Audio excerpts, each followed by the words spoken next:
All right, so builder construction or builder homes, they're great, but we just need to make sure that our customer knows that we're that key element. And the reason that you want to make sure that you are connected and your buyer understands they need representation is you want to make sure that you're throughout the process. Now, a lot of builders will tell you that they are, that they'll call you every week, or they'll call the customer every week, or they'll stay in touch with you. Most builders don't. They discount the realtor completely. I'm not trying to be nasty. It's just it's part of their process. We are not part of their process. So what you have to do is to remain relevant. You have to come up with a plan. For example, what I do, and use whatever methods you want, is I'll usually go out to the property every 2 to 3 weeks. So I'll go out and initially after we go under contract, I'll take a picture of the lot if it's not out of the ground. Then when they start to build, I'll take pictures of the slab, or I'll take pictures of the layout, or I'll take pictures of the plumbing coming out, or a sign in front of the yard that says new home for, Clark and his spouse, or whatever it says, whatever the sign says. And I'll do that throughout the process. And about once every 6 to 8 weeks, I'll call the contact. Hey, just checking in. Any updates on timelines? Anything new to share with the buyer? And of course, I'm always staying in touch with the buyer to say, have you heard from the builder? What do you think? Have you been out to the site? Whatever. And then as it gets close to closing, I'll usually take a couple of pictures of as close to the finished product as I can get, and usually take pictures as we do the walkthrough. The walkthrough is usually about 3 to 5 days before the closing, when the buyer creates a punch list, and it could extend the closing a little bit. But I'll then go onto Shutterfly and create a book, and I'll put a picture of my customer, maybe out in front. We'll take a picture of the house, and I'll put that on the cover. And then I'll put the process on the pages, thanking them for allowing me to be a part of it, and slap my happy face right onto the back of that book. And I give that to them as a closing gift, maybe with a little in a basket or something. And then they, for the first year or so, it usually ends up on their coffee table in their brand new home, so that people see it and they come, oh, isn't this cool? But how much does it cost me? I don't know, $25, $35 for the little book. If I put it in a basket with a gift card or whatever the cost is, it's so worth it. Because I stayed relevant, I stayed engaged, and then I brought them the process from A to Z, right, in a book. So, but think of something that you can use to keep connected with the buyer as best as possible. So that you can remain relevant. But builder is tough because the buyer can easily go rogue. That's why I say, no matter where they are, if there's new construction and within 25 miles of where they want to be, you need to plan a day to take them there. And if not, you still need to be the one who goes out and introduces yourself to those builders, so that maybe if your buyer happenstances by there, and you call and say, I'm so sorry, they came without me. I told them not to, but they came without me. I just found out. Is there any way that you can make sure that I'm connected with them? If you've met the person before, if you've talked to them, they may say yes, right? So, anyway, does that answer some of your questions? Yes, and is it true that they don't negotiate much? Or what is the standard? Builders don't negotiate much on price, if at all. And especially right now. So it's not worth trying to tell, but would you be willing to try? How would you assist your buyers if they asked? About negotiation? Yeah. I would say that we are welcome, or during the process, you are welcome to talk to them about any adjustments. I would 98% guarantee they will not adjust the price. I've reviewed the past emails from them. I know that last quarter they were offering a refrigerator, washer, and dryer. That might be your negotiating point. Or why don't you let me see if I can do something first? So I would take the lead on it and try and be the lead on it. Right. And then say that I wouldn't expect anything less from you. But I would prepare them for there's not a lot of negotiation on new construction, and especially now when a lot of the builders have cut our commission from 3 to 2 to 1 to a flat fee. Yeah. Unfortunately, Miranda did that in the last bubble. Well, Miranda wouldn't work with realtors. They had a big sign that said, "We will not work with realtors when you enter their office." And so realtors were like, buyer wanted to go see Miranda home, they would say, "Go for it." They're not gonna work with me. A lot of buyers, when you say, "If you work with the builder, please remember you have no representation," they're like, "But aren't you gonna work with me?" They won't let me. Then a lot of buyers become very loyal and will go, "Well, then I don't want to go there." You know. So. I'm glad I'm hearing that little talk because it pissed me off. So. That's good information. He's full of good information. Thank you. I'm glad you said information. I was worried where you were going with that. Me too. I was gonna say, woohoo. Anyway, so yeah, there's not much negotiation on builder sales. So that's good. Does that help? Yes, it does. So they're your friend and your enemy all at once, but keep your friends close and your enemies closer, right? Yeah. So, open houses, you just want to make sure that if your customer goes to the open house, I think Rhonda's method is perfect. Make sure they have your business card, make sure they register and say that you're their realtor. If you're holding an open house and someone who has a realtor comes and views your open house, I think what you need to do is, especially since that's your customer, the seller, I think what you need to do is call those realtors. "Hey, Rhonda came by, it was really nice to meet her. I just want to let you know she seemed to be interested in the property, and if you have comments, questions, or concerns about it, or feedback, I would love to hear them from you." But it also lets the person on the other side know, she was looking out for me too, Yeah. right? So there's that networking and commitment to one another. Do you have one more question about the builders? Yeah. Let's say that they're offering with a realtor 3%. If the buyer were to go with them, are they still paying the same amount? Or is it going to be discounted? They don't change.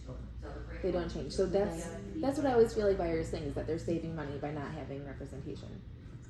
So yeah. See, on a resale, the compensation's already been agreed to. On new construction, they already put it in. Yes. They already account for it. Yes, they do. Oh my gosh.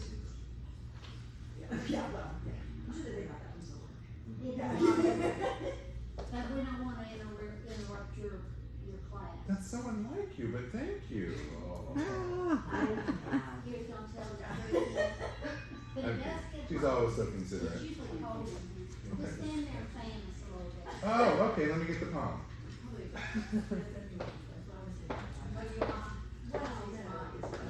Let me turn it down just a little bit since everybody's on here.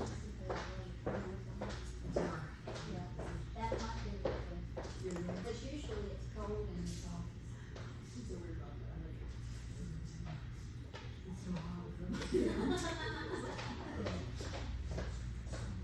Any way to turn those overhead lights off? No, Well, then this isn't your first. I just turned down the air though. Leave it on. You know You're good. it's on. You're good.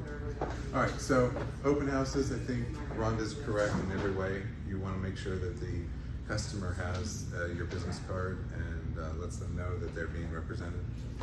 With for sale by owners, just always make sure that your customer knows you can manage a for sale by owner. At least ask them to please give you the first opportunity to talk to a for sale by owner. Remember, with the for sale by owner, they're selling their own home. There's high level of emotion and high level of intensity. You can be that barrier. Also let your buyers know that on average, a for sale by owner falls through at least 3 times before ever holding on. It's a tough call to make in advance for me. I don't know. That's just me. To call for sale by owner, because I do call in advance, especially if my buyer tells me, "Oh, I saw this house." Sometimes you're out riding around, and I'll even go knock on the door and ask if they're paying a realtor commission. Because if they're not, I tell my people, "I'm sorry, I really can't show you this house. Do you guys want to come back later and look?" I mean, because if they're not paying a commission, should I just show it to them anyway, or Well, I mean, you have to be careful how you say that. Okay. You know, Yes, I think you use need. your I think we tips. just need to be upfront and say, you know, I've spoken with the seller. They're unwilling to incorporate a realtor into the process or compensate a realtor who brings a buyer. Well, that sounds better. I'm uncomfortable taking you there because I don't want them to think that I'm going to deter you from buying this house. But I do want you to know that if you choose to move forward with this property, you will not have representation. I cannot comment on the agreement between you and the seller, nor can I be a part of any of the steps in the process. So I think what we need to do is remind them of everything that you bring to the transaction and let them make a decision from that point. And respect the decision. Or really, Sure. it's perfect for me. Great, please go. Have a good time. Yeah. Go have a good time. I'll put my stuff on hold. You let me know how that goes. And then what they're gonna call and ask you is, can you just take a look at the agreement we signed? Their attorney put it together. I'm sorry, I can't. As a realtor, I can't because it can impact my license. By giving you advice on a transaction that I'm not involved with, it's against the code of ethics. Somebody told I me one can't do time that. years ago, and I don't even know if it's true, but I've said it a handful of times, that I typically, when they ask that question, I love your answer better, but I normally will say, I'm so sorry, I really can't have anything to do with the contract part of it, because my errors and omissions insurance will not cover anything involved in that part of the process between you and a for sale by owner. I mean, it sounds official, but I like your answer better. I mean, We can't.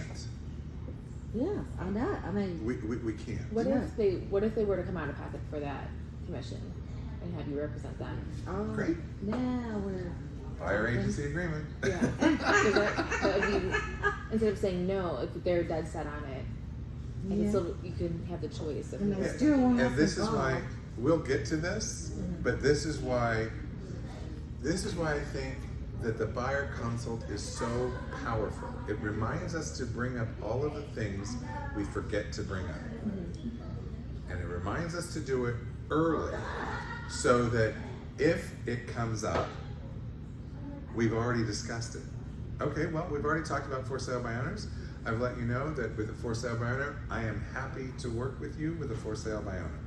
However, there are two caveats. One, if the for sale by owner seller is not willing to compensate and you're not willing to complete our buyer agreement as we talked about, then I can't help. I like that. That sounds great. Yeah. I know all of this. I'll be making notes. I'll rewatch the video and use your wording. No, thanks. But I think we forget to say no. Yeah. Or Oh, I'll help you, I'll help you, I'll help you, I want to help you, because that's our nature. Yeah. But at some point we have to realize, by doing it, I could be putting my license in jeopardy. I've worked 25 years to build my license. If you worked 2 days to build your license, the last, I'm not insinuating that. I'm just saying, if one were to have worked 2 days to build their license, Not or worth is it it. in it 2 days, it's not worth losing it. It's not. But we need to have the discussion. And that's what I like about this buyer consult. It reminds us to have those discussions. And hopefully it reminds you to do it early on. And then distressed properties, you want to talk about distressed properties because you want to talk about, is there really a level of interest, and how strong is that level, and what are the pros and challenges? I mean, a pro of new construction is everything's brand new. You're the first person to walk the floor, to lay in the bed that you put in there. I mean, it's new. You can do some customization depending on the builder. So that's great to some people. But here's the challenges with it, right? Time to get in, abilities, pricing, inflexibility, bidding, that kind of thing. Same thing with distressed properties. You know, are you interested in distress? What's a distressed property? Well, it'll be someone buying a house where someone has stopped making their payment and now cannot afford to pay off the liens that they have on the home, and they're trying to sell it for less than what they owe. Do I have to make up the difference? No. The bank just has to agree to take less. Oh, okay. But I need to let you know that oftentimes distressed properties are not in great shape. Are you comfortable working on a property? Short sales used to take 6 months, a year. They don't take quite as long now, but they still do take long. If we get you off of the market focused on a distressed property and something else comes up, you may not be able to get out of that contract. Right? So how do you want to manage that? You can't get out of a contract. So there's a short sale addendum, and it says that you agree to stick into that contract for X period of time, 60 days. So you would have to request to be removed from that contract. Can you? Sure. I mean, can you get out of any contract? Potentially. Is it a default or non-default? Mm-hmm. Are they going to let you, or are they not going to let you? Yeah. Because it's a contract. Mm-hmm. So everybody's got to agree. Yeah. So what caveats can you place in there? And there is a timeline, and it does, a short sale addendum does indicate that the buyer can remove themselves, but everybody's got to agree to it. Mm-hmm. So these are just 5 different types. If there are other types of inventory that you think about, we can definitely add them. But I would at least start here. It branches you off into talking about a variety of different pieces. Right? But again, if we're here, if all we use is this, remember, access to all inventory. This should remind me I need to talk about builders, I need to talk about new construction, I need to talk about for-sale buyers, I need to talk about open houses. I need to talk about how you, Mr. and Ms. Buyer, are supposed to act when you run into these types of situations, and clarify whether you want to engage with these types of situations. So, then preparing the offer. This is a great space now to really enhance a little bit. I apologize, I forget to give you one other thing. When we were talking about the lender, the very first slide, this is, and it references a question you had the other day. This is a tool to help you remind your buyers what to do and what not to do as we get into this buying process. If they're serious about this, this is the time to remind them, hello, you're buying the furniture, cars, boats, big expensive trips. This is not the time for those. This is the time to be what we call credit quiet. So, however you feel it works well for you, I usually put the questionnaire and then the calendar and then the do's and don'ts on one side because it takes me through that. And then when I get here, I'm usually onto the right side. So preparing the offer. This is your time to really, really shine. This is your time to talk about all of the tough things, the protections, the understanding. So we recommend at the buyer consult, go ahead and give them a copy of the purchase and sale agreement. Give them a copy of the purchase and sale agreement when you start to talk about writing the offer. These are the things you want to make sure that you go over. So maybe with your customer, maybe you start by saying, tell me about some of your concerns when it comes to writing the offer. And then I say, well, I heard that you gotta have this really big binder down and or good faith money or whatever they call it. Okay, great, well let's talk about that. And then all you have to do is turn it to them and maybe you talk about the binder. Well, what's really cool is that, yes, a seller is gonna wanna see that you're interested in their property by looking at how strong your offer is. One of the elements of your offer might be your binder or your good faith money. So we look to see usually around 2 to 3%, and that's not always possible. And that's okay, because there's no set limit to a binder. But it does begin to tell a story to the seller. So have you thought about what good faith money is? Well, no, I really don't know.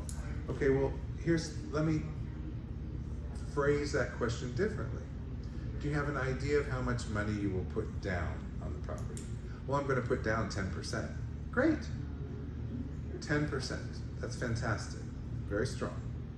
What I will tell you is the binder is not money that you have to come up with in addition to your down payment. The binder is part of your down payment that gets credited to you at closing as long as you follow the steps in the process. Does that make it feel better for you? You know, sometimes it may, oh, okay, so it's not a down payment and a loan and a binder? No. Down payment and loan. Mm-hmm. That's it. And here's the other thing, is if you feel like, I want to show them a little bit that I'm interested, and then if we can move forward, I'll give them a little bit more to show them I'm really interested. We can break the binder up into a couple of different deposits. That's okay too. We can break it up into as many deposits as you want. It's okay. So our goal again is to try and alleviate some of the anxiety or the fears, and also to make sure we talk about all the important points. And this is really your time to go. So, the binder will be part of the purchase price. And when we come to the purchase price, what we're going to do is we're going to have a really long discussion about the purchase price, because I want to make sure that you feel comfortable. I'll give you a range and you can set the price that you want to offer. Here's some other things I want to help you understand that are there to protect you. So this paragraph right here, this is our appraisal contingency. So maybe you flip to the next page and you highlight that area. This is our appraisal contingency. What does that mean to you? That means that our goal is to ensure that the value of the property you're paying for exists. So there is an appraisal contingency when you get a loan. If they're cash, you can say, and what I'd like to assure you is if appraisal is important to you, then we'll write the appraisal contingency into it. You can also begin to talk about strategies regarding appraisal. This market has pushed our pricing up, so sometimes the appraisal itself may be below what you believe is a fair market value for that property, and that's okay. That would be in a gap between the appraisal and the purchase price. You as the buyer have the option to say, if it doesn't appraise, I still feel there's value, I will pay a gap in the appraisal. You have the right to say that. And let me let you know that's a strategy that we may want to talk about depending on the houses we're looking at. And then you may want to talk about the due diligence period. But I want to make sure that you know that you have every right to take a look at the house upside down, one side or the other, flip the page, and you talk about maintenance, inspections, and repairs. But you draw their attention to it. You flip to where it is so that they can see, oh wow, Jessica really understands this. It's great. Great, I'm feeling more comfortable. Process, paperwork. Two primary elements that our buyers tell us they need someone to help them with. So I take them through that. Now, these are the reminder pieces. Talking about down payment, talking about their inspection period. What do they feel is a comfortable time for closing? What type of financing are they using? There's appraisal contingency. What does the survey tell them? The survey tells them the boundaries of the property. The survey tells them whether there's any encroachments, easements, or other elements on the property that we need to be aware of. If it's an area with septic, it identifies where the septic and drain field might be. Closing costs. This is an additional piece of funding that you do have to come up with. On average, so you flip right over to it. You say, so the buyer has some closing costs that they're gonna have to pay, and the seller's gonna have closing costs that they're gonna have to pay. Some of them are fairly standard, right? And you can anticipate that the buyer closing costs are gonna run you about 3 to 4% of the purchase price. Now here's a strategy that's currently working with a lot of our sellers. Maybe instead of paying an appraisal gap, maybe you would like to cover some of the seller closing costs. Remember, our goal is to help you have the strongest offer. This means we have to look at all contingencies that exist within the offer and determine where you are most comfortable. Price, are you comfortable with the price? I don't want you offering a price that you're not comfortable with. I don't want you committing to a price that you're not comfortable with. Closing costs. Do we have the money for closing costs? Do we have to ask for assistance from closing costs? We have to be prepared to cover those closing costs and just have an open discussion about how we can cover those costs. Personal property. What I will tell you is when we go into a home, there's going to be things that are currently offered to stay with the home. Anything that's usually attached should be something that would stay with the home. If it's not, they should let us know. I can tell you from MLS, or maybe there's a list in the house. Either way, I want you to look at the house as with no furniture and try and picture yourself in the house, because most of the stuff is not staying. If there's something you want, remember, we've now created a new contingency or a new term and condition of the contract that will need to be negotiated or potentially negotiated. Okay? In a market like this, fewer contingencies, the stronger the offer.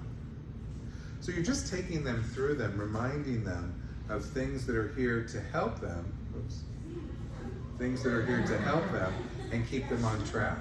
One of the other things that you might want to talk about in addition to these could be the title. That the title policy that they get when they buy a house helps to protect them and ensure that they have a clear, clean title on the property. And that the person selling the home has made sure that the title that they get is clear and is providing a policy that will protect them if something comes up down the road after they've closed.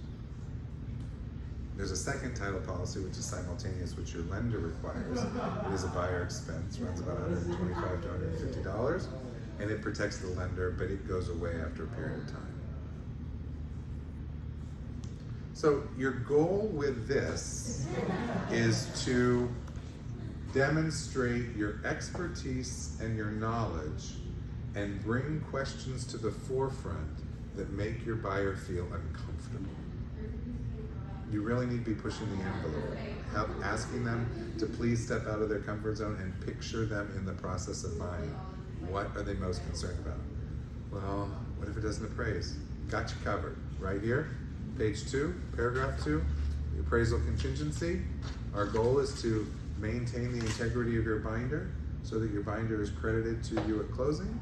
But I will tell you that right here, it tells us that the property needs to be, well, what if it doesn't? Okay. Well, you have a lot of choices if it doesn't. If it doesn't, you don't have to move forward. If it doesn't appraise, you can pay the difference between the appraisal and the purchase price. If it doesn't appraise, you and the seller can negotiate another number. You may still have to come up with more money. If it doesn't appraise, we have to look. Was the appraisal a bad appraisal? Does everybody agree to that? Would everyone like to get a new appraisal? It's a possibility, but the lender has to agree to that piece. So, how do we manage that? And also, as the realtor, I've had realtors who have submitted their feedback to the appraiser and say, I would like you to rethink this, and here's my house. So, what I will say is that appraisers in this market are pretty good about calling, especially in this type of a market, calling listing agents to say, how did it go, was it blah, blah, blah, asking questions about it when they're putting an appraisal together, especially if they're coming way off the purchase price, right? Yeah. We recommend, and we'll talk about this when we talk about the listing agreement, is we recommend you're at every appointment that occurs from contract to closing. Yeah. And that includes the appraisal, that includes not being at the inspection, sorry, I shouldn't. The listing agent should not be at the inspection. The inspection is for the buyer's associate. But showing up at the end of the inspection to lock the house is not a bad thing over here if there's anything major that you can think of. But remember, then it becomes information and disclosure. Remember, so if you have to be careful. I'll have Honor go so he doesn't hear anything. That's right. My husband is deaf. Did you hear that, Rhonda? I heard nothing. Her husband's deaf. Yes. Oh, really? Yes. Yes. Oh, So he well. can go there and pick up on facial expressions, and that is nothing that he has to disclose. That's Okay, right. so he knows. Yes. He knows, but he didn't hear it. Okay. That's right. I got you. That's cute. I like that. I like it. So it's just a matter of making sure that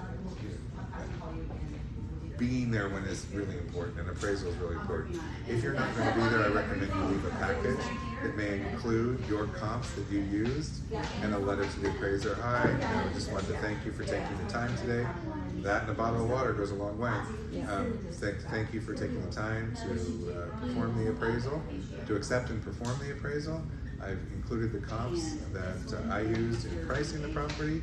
If you have questions about these comps or condition of the home, please don't hesitate to call. They usually appreciate it too. I mean, They do. I've never had one say anything ugly about it.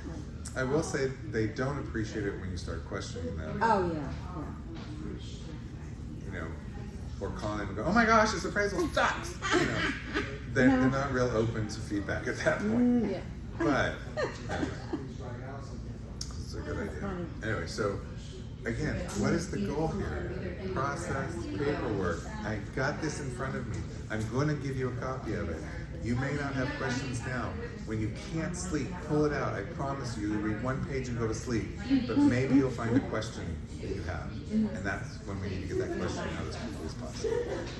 So it's a great tool to utilize. So I usually put this on the right side. And then what I'll do with this is I will put any additional documents that I feel would be important for the buyer. So I might put a copy of the seller's disclosure, the blank seller's disclosure, if you wouldn't mind, please. I might put a copy of the blank seller's disclosure. Why? So that the buyer can begin to see that what I do is ask for information to help them stay engaged, to help give them as much background as I possibly can. If the property has, a homeowners association or a lead-based paint, or if it's built before 1978, I'll make sure that they have copies of both of these. Please. Why? I don't want me throwing a piece of paper at them at the last minute and then go, wait, what's this? We haven't talked about this. What is it? I want them to know that we're going to talk about everything we can possibly talk about from the beginning to the end. So we only bring this if it's an older home. So I would put, so I would usually, what I'll do is I'll usually prepare about 3 or 4 of these with the base information, the base pieces on the left, and at least this on the right. And then maybe the seller's disclosure, or maybe, right now, I would probably include an escalatory addendum and appraisal gap addendum in here with all my buyers, so that they know the types of strategies that we can begin to use when making an offer. But I'll keep 3 or 4 base, and then I'll usually keep some of these forms in a box or near me, but if I need to add them quickly, I can. Okay. Did you say you had this in a PowerPoint? I have this in the PowerPoint, the presentation. Okay. The presentation's in the PowerPoint. Okay, good. I will say that price is one of those things that should be the last thing you talk about with a buyer. Because Names I can ask for, where in the folder do you recommend this being? Behind? I usually put those things behind the purchase and sale agreement. My main thing on the right-hand side is usually the purchase and sale agreement. Okay. That's the thing I want to spend the most time on. Yeah. I want them to feel really comfortable with that. So, and here's that big one that we've been talking about a little bit here and there is, our relationship. So however you do it, when this comes up, or from the first slide, you need to be prepared to talk about how you see this relationship working out. You need to be prepared to discuss the commitment that you have with them, or that you're making to them. You need to be prepared to answer tough questions. You need to be prepared to talk about the thing that people don't like to talk about, which is getting paid. We've been taught for 100 years and more not to talk about what you make and not to talk about how you get paid. Bad. There's nothing wrong with talking about your professional fee. Your doctors do, your dentists do, your plumbers do, your electricians do. They tell you at the onset, I'll be happy to come out. It's going to be $150 for me to come out, evaluate what's wrong, and then I'll have to give you an estimate to fix it. Right? They talk about it. Yeah. So we need to start talking about it. I feel like it's uncomfortable for me until maybe I get like my feel of how to present it. Yep. Yeah. When you get the first time that someone treats you poorly, That's a motivator. you'll remind yourself, look, there's no reason, there is nothing wrong with sticking up for what you do and how you do it. As long as you can provide the support. There are a lot of realtors who won't provide the support. There are a lot of realtors who aren't in this for the right reasons. There's nothing wrong with you saying, this is my business, this is my professional fee, this is what I charge, and this is why.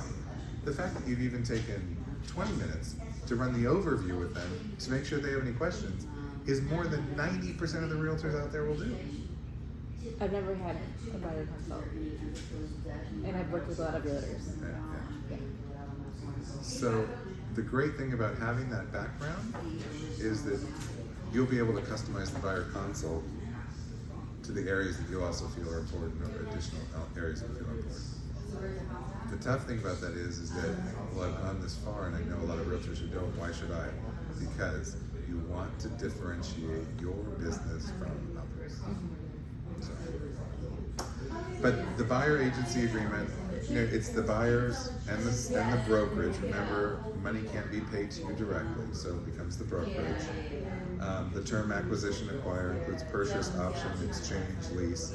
So your buyers should know that you deserve to be compensated for dragging their fanny around 840 square miles, trying to find them a house to buy, and now they rent something. You still deserve to be compensated. And I will tell you, my experience over 25 years, chime in, is that most buyers want you to get paid. Yes. And believe that you deserve to get paid, but we don't tell them how we get paid. So they think when it says $1 million producer, that we've just earned $1 million. Far from it. I wish. That's right. That's it. $1 for every dollar of the value of the house. Anyway. But what I'm wondering is, how much are they going to care about how much my compensation is when they have to pay it? Right. I'm nervous about it. I'm going to be honest. I think we all are. But I think, but if you start here, notice our relationship, the discussion of our relationship in this presentation is next to the last thing before we start talking about homes, showing homes. It's down in here because we want you to demonstrate value first, so it's not a question of whether you should be paid or not. You can always start the discussion with, so here's the tough thing. If I'm able to help you find the right house, if I'm able to facilitate you getting into the right home, negotiating the offer, managing the steps that occur from contract to closing, do you believe that I should get paid? And some buyers will go, don't you get paid anyway? No, I don't get paid until the property closes. That's when I get paid. Oh, I didn't realize that. I thought you got paid no matter what. I thought you paid an hourly rate or negotiated with your brokerage. No, I get paid when it closes. So sometimes it's just a misunderstanding. Right. And so then it becomes, oh, well, yeah, you deserve to get paid. Great. So let me explain how this customarily works. Customarily, a seller agrees to pay the brokerage that brings the buyer a fee, a percentage. My customary professional fee is 3%. That's for helping you. Does that sound reasonable? No, that's really high. Okay, that's fair. That's fair. How else can I demonstrate my value to you? I mean, if they're gonna have a no, we have to get past the no to get the yes. Right? So, oh, I see. Okay, so what do you think is fair? Well, I think 1%. 1%. Okay. Help me understand where that comes up from. Well, we're going to go out and see a couple of houses and write an offer, and we're going to go into contract. Okay. So, are you saying that I shouldn't help you from contract to closing then? Or is that where my pay ends when we go into contract? No, don't I have to have you to go to closing? Well, you have to. No, you don't have to do anything. But with somewhere between 68 and 72 steps that have to occur to get to closing, do you feel that you're comfortable taking care of that? Absolutely. Great. Then should we talk about a flat fee that you go ahead and pay me to go ahead and find the properties for you? Would that be acceptable? my flat fee charge is $2,500. And for that, I give you 25 hours of service. That's $100 an hour. So for 25 hours, I will provide you with properties, and then you figure out how to get into them. But you don't show them to me? Well, now we're changing the playing field. You've said that 1% is acceptable. I've told you that that's not my professional fee for soup to nuts. So my professional fee at 1% is, this is what I provide. But do you want this, or do you want this? Sometimes that's the frank discussion for someone who just really wants to piss you off. Sometimes it's a matter of, okay, so Mr. and Ms. Buyer, here's $3. For the $3, I do this, I do this, I do this, I fill out the paperwork, I manage it. You do your overview. Which dollar do you not want me to use? You tell me, and then I have to decide whether I'm comfortable with that. Because I've worked to get my license, I've worked to create a reputation, I've worked to network with realtors. I feel like that gives me a strong position in the market. So you tell me what you want me to give up, and I'll tell you whether I'm comfortable with it. Most of the time, I will tell you that both buyers and sellers are asking you to cut your professional fee just because they feel they have to ask. Yeah. And sometimes saying, my professional fee is 3% to take you from soup to nuts, or whatever phraseology you want to use. You go, oh, well, can you reduce that? No. And they're gonna go with you anyway, unless they're maybe looking at other realtors. But how do most realtors expect 3%? They expect what? 3%? Do they? I mean, is that standard across the board? What I can, we can't talk about commission with any other brokerage. It's against FTC guidelines. So what I can tell you is, in this market, working with buyers, what you want to look at is what compensation is customarily offered through MLS. So if I'm looking in Ponte Vedra, and I'm looking at homes between 700 and 1.2 million, I'm going to pull all the solds, and I'm going to evaluate the compensation that was offered. And if the market average is 2.6, then that's probably what I'm going to charge to a buyer. Mm-hmm. Unless, of course, the other side is offering 3%. So, if it's a question of where it should be, I'm going to know what the average is, and I'm going to know what's being offered before we ever have that discussion. But can I say to it, and what it says in here is, look, here's the deal. This is my professional fee, 3%.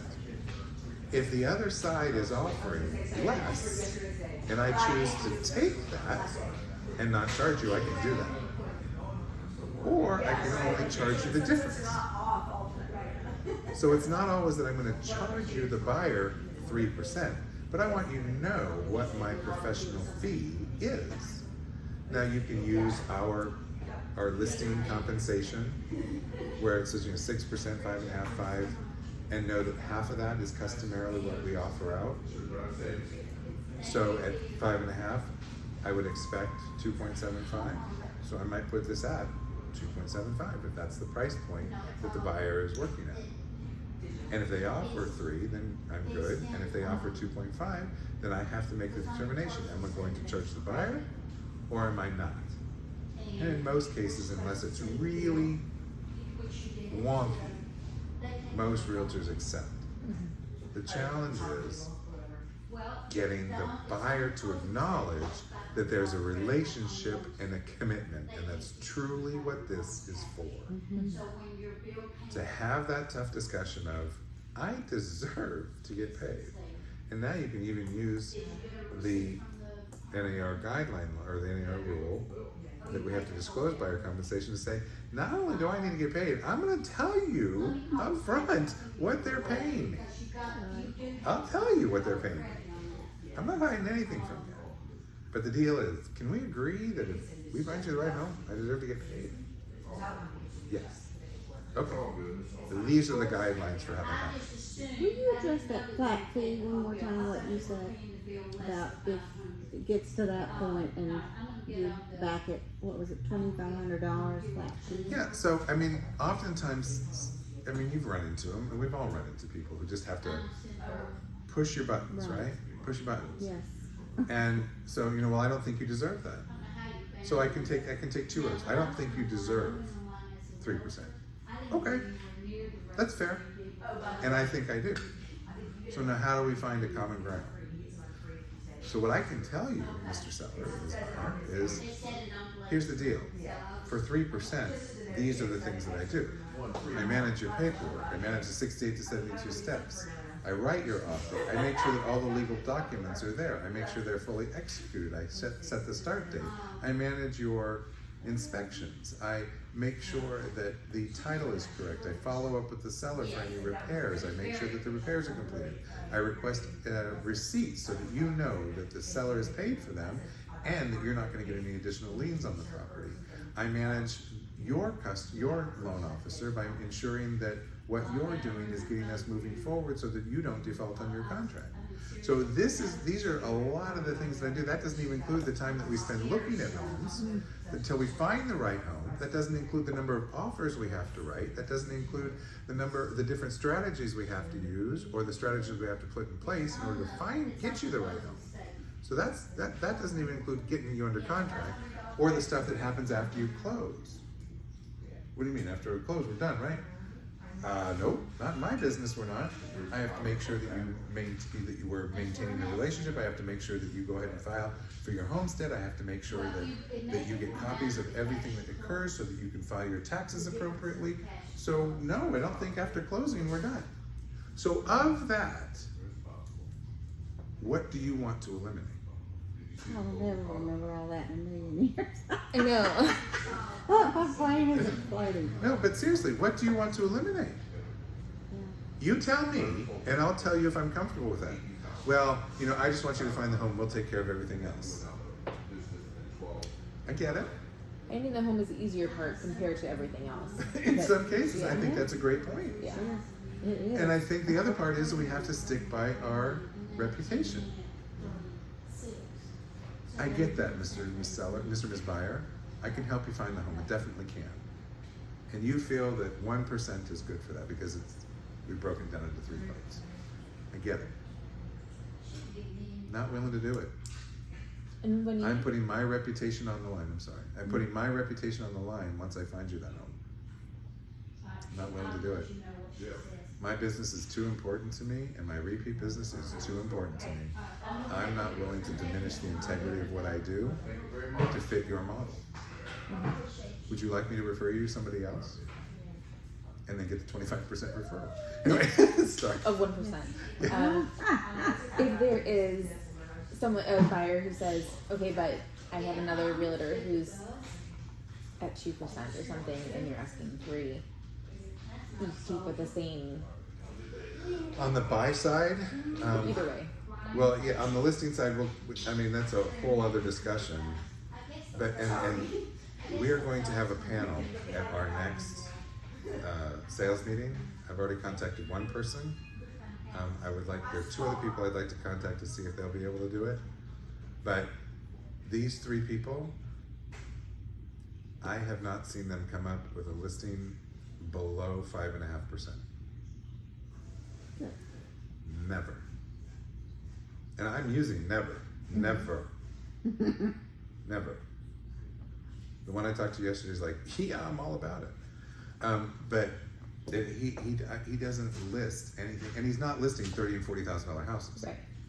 He's listing $400,000, $500,000, $600,000 houses, selling. No, don't do it. Okay, so when does the flat fee part come up? So if Back you to that. I mean, so- that's the last resort, of course, but. right, so you can say to someone, and I don't recommend this. You can say, all right, well, would you like me to do a flat fee? Because you can do as a percentage or a flat fee. So my fee to help to send you properties is $2,500. Well, you're not going to show me the properties? No, I'm sorry, I can't, because once I show you the properties, I'm taking on the liability. But my fee to send you properties on a regular basis is $2,500. Well, you've been sending me properties for 3 weeks now.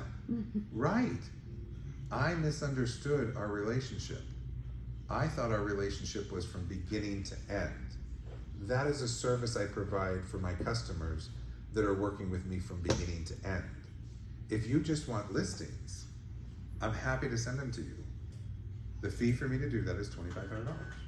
And that's like customized listings, not just like having a subscription, or is it either Setting way? up subscriptions. Yeah. Yeah.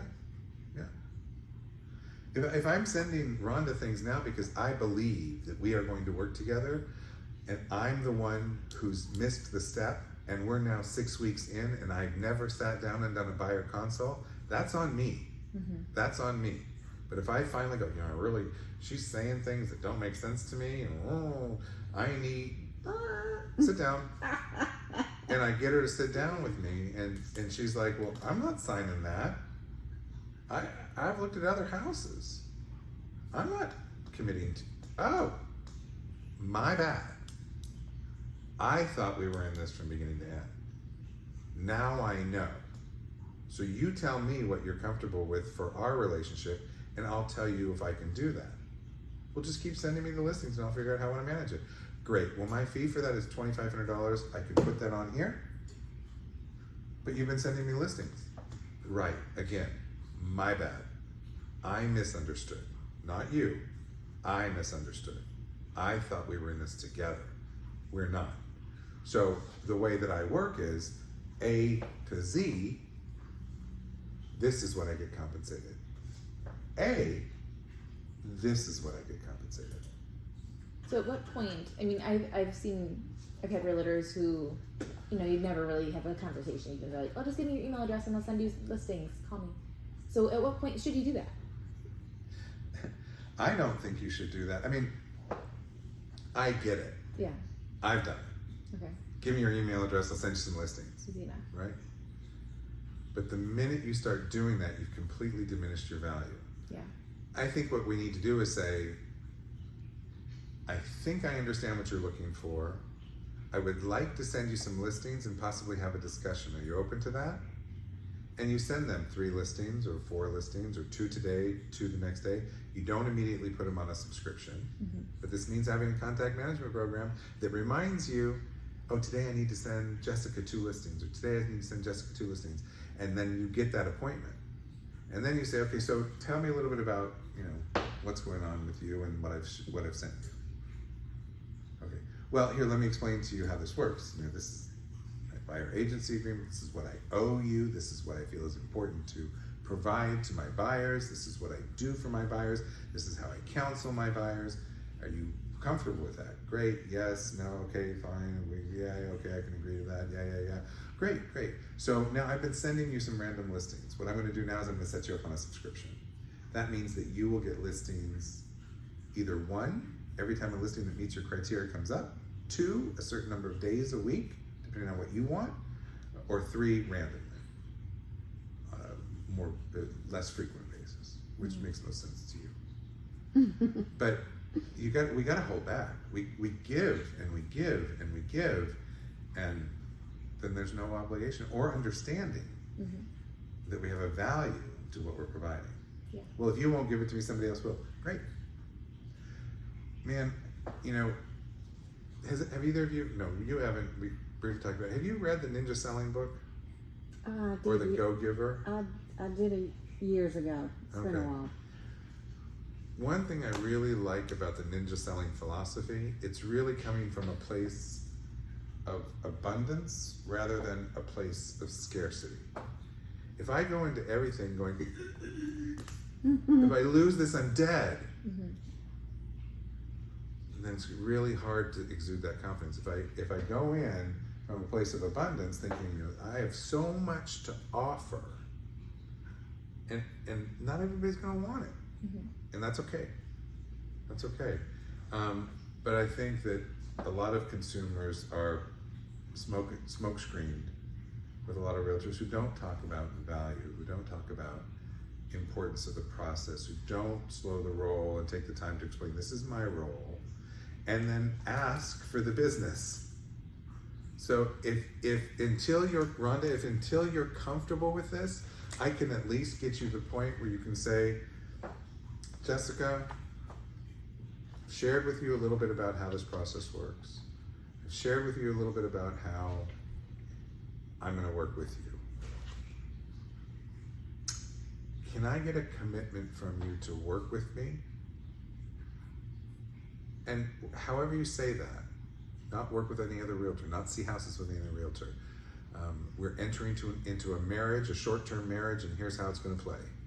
So if I can even get you just to that point, to ask the question, because too often I don't think we even ask the question with the buyer. Mm-hmm. And the buyer doesn't understand, without a commitment, I'm running my fanny off. Mm-hmm. I am exposed like a newborn kid out on the street. I got everything out for everybody to see. Mm-hmm. And you're running right by me. So I know it's hard because it's the thing that we don't want to talk about, which means money.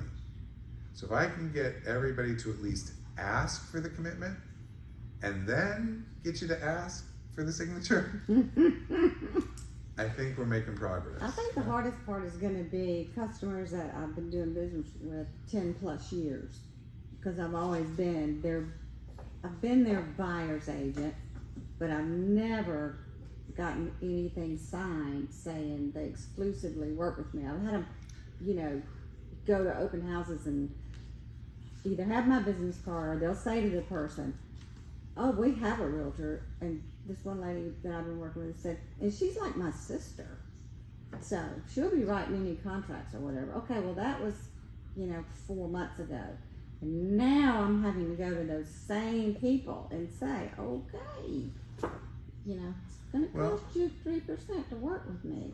But that's not what this says. It doesn't say that you're going to have to pay 3%. What this says is, I believe I have a value. Yeah. I believe my value is X. And here's the deal. I will work my ass off for you. Which they know. Absolutely they know. A lot together. Absolutely they know. But it also says in here, if what they pay me is okay by me, no problem. No problem. Mm-hmm. So I understand it's hard to go back in time, but if they're coming to you now about moving forward in time, have things not changed? Have the purchase and sale agreements not gone from 8 pages to 12? Have the pricing of the properties not gone from 600 to 800? Have the expansion of the market not occurred? Have the interest rates changed? There are so many things that have changed that to say to someone, especially someone who's devoted to you, here's the deal. Love you to pieces. You're like my sister. I'll use my sister. You are my sister. And here's the deal. In most cases, know me, like me, trust me, they already do. If you ask them to sign one more document, I would put money on it that 9 out of 10 of them will, without question. Why? They know you. They know your integrity. They know what you bring to the table. They know your knowledge. They love you. Not just like you. They love you. And they trust you. They come back to you time and time again, and they're not afraid to say to someone, my realtor is. It's value. So if nothing else, if this makes you feel better, not only getting the commitment, cross this out and at least have them sign it, acknowledging that you are their realtor. Signing something, even though they've been dedicated to you, demonstrates your belief in your value. And if for no other reason, say, I know this is new, I know this is different, help me. I need to use this with the people that are not as incredible as you are. Your friends and family, if you're saying, help me, let me, I need your help. Can you help me find ways to better describe this? I would bet that a couple of those people that continue to come back for you or work with you, and your husband, I bet you if you sat down and say, help me figure out how to talk to people about this, he'd be like, finally. Right. Yes. Oh yeah.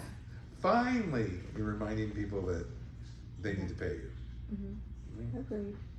I agree. I know it's hard. So that's what we want to take as baby steps. I'm getting it in front of you. That's my baby step. I'm getting it in front of you. I don't yet require this from everybody. I'm just saying I'm getting it in front of you. Getting it in front of you. Figure out how to make it work for you. Right? But I guarantee you, one of the questions I ask people now in my process, when an agent comes and has a challenge with their buyer, one of my first questions is, did you get a buyer agency agreement signed? Because this resolves a lot of issues.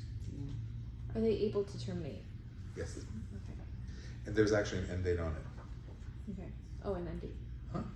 And if you both agree, remember, listings go both ways, buyers go both ways. Mm-hmm. You can fire a seller and you can fire a buyer. So it's not just them terminating it. If you've executed one of these and now you find out that they've gone and seen a house, you went away for 3 days. So Rhonda goes away for 3 days. We just saw each other at the airport. Yes. Oh. We each went away for 3 days, but let's say I hadn't gone away. Now, Rhonda didn't take the time to call me and say, look, I've got this buyer, can you just reach out to them while I'm gone? For me to say yes. So now she goes away, she comes back, and the buyer says, oh my gosh, I just saw this great house, I'm so glad you're back, I'm ready to write an offer. You saw what house? I went to this house over in Hidden Hills. Oh, was it an open house? No. I called the listing agent, got the listing agent to show it to me. Okay. Well, let me tell you how that plays out. If they showed it to you, technically they're supposed to be the one to write the offer. Well, no, you're my realtor. I get it, but they showed you the house. They have a claim to the money that might be received. In that case, you may want to call the listing agent and say, hi, we've run into a situation. My customer came to had called you about seeing your house. They should have told you they've been working with me. They didn't. I'd like to offer you a 10% referral fee so that we can move forward. I don't want you to be hurt, upset when you see the offer come through with their name on it. Mm-hmm. But they have asked me to write the offer. And if they get all nasty, go, I thought I was doing the right thing. I apologize. I will be submitting an offer. If you don't show it to your seller, you're violating the code of ethics. Second, if you choose to fight this, that's up to you. You will have to prove procuring cause. And since I came to you and offered you a compensation, I don't know how that's going to play out, but totally up to you. We will be requesting acknowledgement from the seller that the offer was presented. So if they get nasty, just go, get it, fine, thought I was doing the right thing. I would probably stop right there and come running over here and say, Clark, we got to call the agent. Yeah. Get him on a speakerphone. Yep, and that's fine too. But one of the questions I'm asking a lot now is, did you get an agency buyer agreement signed? Okay. So, Yeah, it makes sense. I mean, all right. So that's a discussion about our relationship, right? awesome. All right. So the next thing is house hunting. This is an opportunity, if you're doing the full-blown presentation, this is an opportunity for you to get online and start showing them what information they will be receiving, or talk to them about interpreting the information, or work with them to connect on the information that they're getting, whether you decide to set them up with a subscription. But what you want to do is demonstrate how this process is going to work and what your process is for showing properties. And that leads us to the showing tours. There should be, at the back of this section, there should be a couple of pages that take you step by step on creating showing tours, but what I'd like to do is just go into MLS and demonstrate it for you so that you can see kind of how easy it I want to is. see that. I'm sorry? I had forgotten about that, but I want to see how to do it. I promise you. Sounds so easy. I promise you it won't take too long. Okay, good. It'll help. Okay. Okay.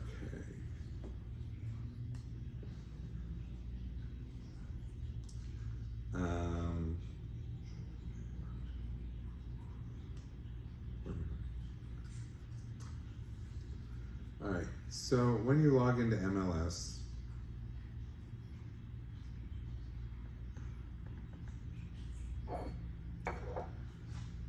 obviously when you're working with customers, you're going to have some parameters. We'll just start with some of the base parameters, maybe location and price point. So if I do a quick search and I look and I say, okay, active, maybe I want a single family residence. Maybe I'm looking, you know, in the hood that we still would like to return to.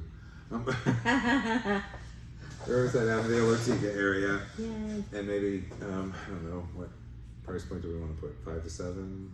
Yeah, let's do that. All right, so if I put, where's the price go? There. So then I do 500 to 750. We'll up it a little bit. See how many we have. So in doing a basic search, I can see there are 9 properties, right? 9 properties that came through at that price point to be looked at. If I click on view results, that'll bring those 9 properties up. So I can look through these properties, and once, obviously, I've had the discussion with the buyer, we might agree that this, you know, one on Park Street's a good one to see, that this new one on Olga, since it's new listing, we want to see it. Here's another one on Donald we want to see. And let's see, maybe we want to go over to this one on Salerno, maybe Ortega Forest. So there are 5 properties we want to see, right? It shows 9 properties total, 5 properties selected. If at this point I go ahead to print, because I want to print these profile sheets for my customer, and I say, yeah, I want the detail report, I want it to look like a combo report with the map in the upper right hand corner, and I want an overall map to show them where these properties are located. If I hit preview, what I'm going to see is that, okay, these are numbered 1, 2, 3, 4, 5, right? Well, 1, 2, that's, oh golly, it's not really the way that I want this to lay out. I really want this differently. I want this map to look like I'm going to show property. We're starting over here, so actually what I'd like to do is start in Ortega and move up to Avondale, right? We want to end in Avondale because maybe I'm meeting them at Panera's over here. Wait, over here. Maybe I'm meeting them right here at Panera's, right? So I want to hit Ortega first and move up. Well, what a lot of realtors do is just print this out and then put the properties in the order, right? Well, it doesn't match the number on the map. But if I go back, there's really no way for me to move these around. However, if I click on my selected properties, then what I can do is move these around. So if I look at the map and I say, oh, well, this is the one I want to be number 1. Notice it's down here. There are arrows at the bottom of this. I can take this one and I can click and hold and move it up. And now notice it becomes number 1. If I take this next one and click on it, it highlights it. If I want that as number 2, I can either use the up arrow and move it up gradually, or I can grab it and move it up, right? Mm-hmm. And then let's say I'm going to come to this one as number 3. Currently it's number 5, so I'm going to move that up 2. And then I'm going to come to this one, and that's going to be moved up 1. And now hopefully this should be number 5. And it is. So now, look at that.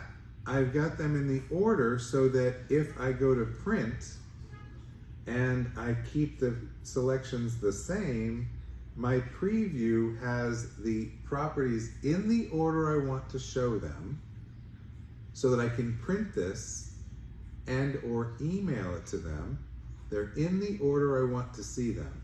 And now here's the cool thing, what I think is cool because I'm a nerd, is these 3 dots in the upper right hand corner. If I click on them, it'll say showing cart. It puts all 5 properties into what's called a showing cart and pushes me to showing time. Now, what I'm going to be able to do is not only make my appointments all at one time, but have something I can electronically send with directions. So it comes up, okay, I'm going to add the showing cart to my list. I get a map, a calendar, and I can say, okay, well, we're doing this on Sunday. I can add the name of the customer if I put the customer into my contacts in showing time. And by doing that, what it does is then I can then pull all, by customer, all of the properties I've shown that customer. In addition, I can look at the map and see when my showings have occurred and what days I've shown those properties on. Once I click OK, notice it gives me this layout right here, and it gives me a map below it. Oop. It gives me a map below it. The nice thing about that is there is something called Quick Drive or Quick Smart Route. If I hadn't already put these in order, I could use the Smart Route option. However, I like to put them in order first based on when I want to go see them. So now look at this. I've got Salerno here. Now the way I usually schedule appointments is I'll schedule appointments in 1 hour increments. One, I feel that's not asking the seller to be gone too long. So I'll schedule them in 1 hour increments if it's allowed by the listing agent. This one was. And then I'll take and overlap my showings by half an hour, giving me time to get there, see the house, and move on. So if I'm early to the next one, I'm probably within my time frame. If I'm late to the next one, I may still have time to show them. So I'll usually, again, I'll do an hour. So that's 10:30 to 11:30. Save. 11. Now this one probably won't let me. Oh, it does. 12. Save. And then 12:30 or 11:30 to 12:30. Save. And then 12 to 1. Save. Why do I do that? So that I can hit this button right here and send all my requests at one time. Now, all of these say that our appointments are required. This is a go and show, so it will automatically confirm. The rest of these will confirm via text or email. If necessary, I can move around the showings. If not, that's fine too. But it allows me to go ahead and set all the appointments at once or request all the appointments at once and get confirmation back. Once I get confirmation back, I can use this little email to email my customer the properties in the order we're seeing them, and when they open it up on their phone, it'll open up in their maps, and it will give them step-by-step directions on how to get to the property from the previous property. If I want to, I can still add a listing stop here. So I could add Panera to the very beginning and put Panera then in as where we start and the time that we're going to meet at Panera. If I have a for sale by owner, I can add the for sale by owner to the list also. Love it. Awesome. So it's a thought out process for how you're going to show property and sharing information with your customer.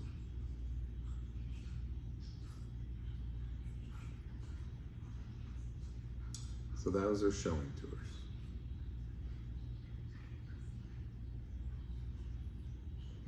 So as part of the presentation itself, the showing tour is really, the house hunting is where the presentation itself ends for the buyer's consult.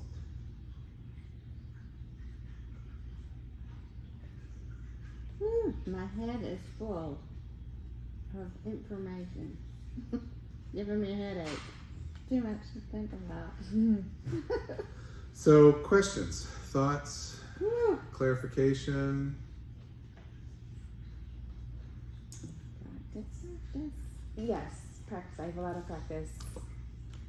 To really, I mean, to go through the contract, I think. I mean, I'm familiar with it now, but to be able to just Oh, yeah. point to it and go off the top of my Right. head with it. And the way to make that happen is find the first 3 things that you think are the most important and learn where they are. Add things on later. Mm-hmm. Give a presentation to a friend or family member. Mm-hmm. Ask them for feedback. For the purchase and sale agreement, ask people what they think was the scariest piece of writing an offer. Think about all the offers you've written and find out maybe what some of the scary pieces were. Think about some of the scary pieces were when you were writing offers. Right.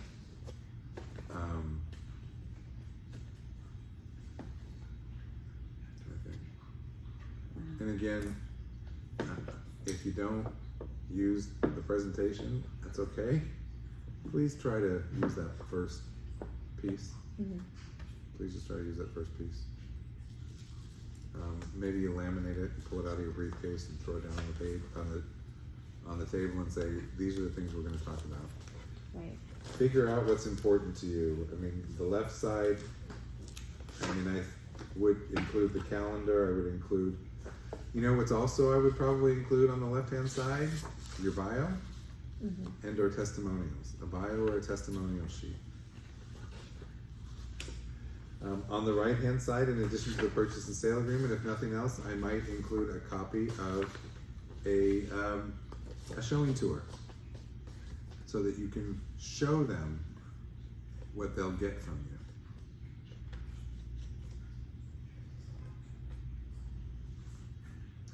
And then again on the right-hand side, actually, I usually put the buyer agency agreement on the left-hand side. As I say, I put mine on the left, but I wasn't sure if that was correct. Oh. It's there's not a correct or incorrect. There's what works best for you. The reason I do it that way is this is the stuff I want to talk about separately, and this is the stuff that follows the presentation. That's for me. For you, whatever works. Find your flow. You said something that I forgot. Was the testimonials, and what else can be added to the left side? Bio. Bio. And your picture and a little bit about who you are and what you do. Yeah. Background. Something to help people get to know you. Right. Cool. Mm-hmm. So that's the buyer consult. Awesome. Woo. Pretty fun. Woo. Yes, actually. Yes.